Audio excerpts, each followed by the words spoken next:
Today we'll be learning how to operate our soda can stoves.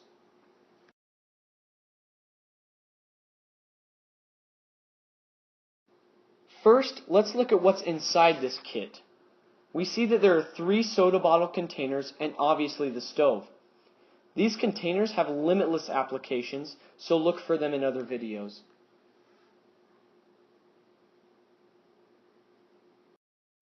You'll have to do some prep work before you can use your stove. Heat is the fuel that powers it, and while I got mine at a local hardware store, you could get yours at Walmart. Now, you could just pour the heat in the containers, but as you can see, it spills everywhere and more heat drains down the side than actually gets inside the container.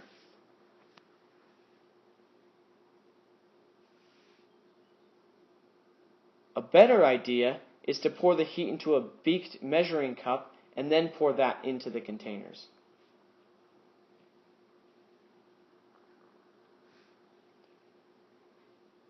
Once this is done, you're ready to go outside.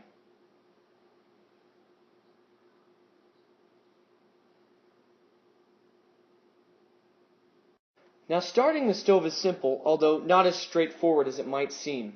Carefully remove the lid of one of the containers and pour the contents into the center of the stove.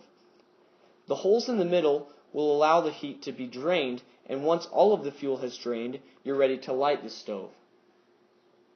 You don't necessarily have to use the container. You could simply pour the heat into the middle of the stove. However, one capful gives you about 4 minutes of cooking time, and not much more is needed.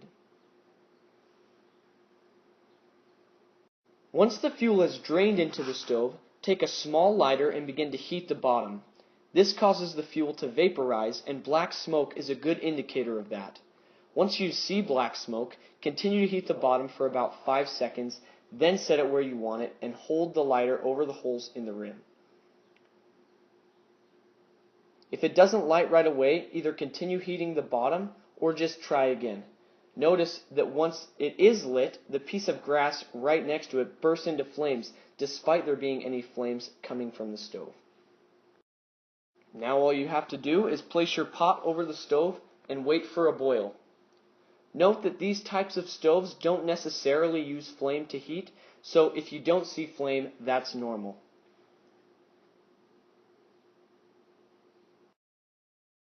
Once you're done cooking, allow the stove to cool before handling it. Because it's made from aluminum, it only takes about 30 seconds before it's cool enough to touch, and less than 2 minutes before you can pack it up. The bag is big enough to hold everything and the lighter, so feel free to include that too. Make sure to look at how we made these nifty little kits in another project video.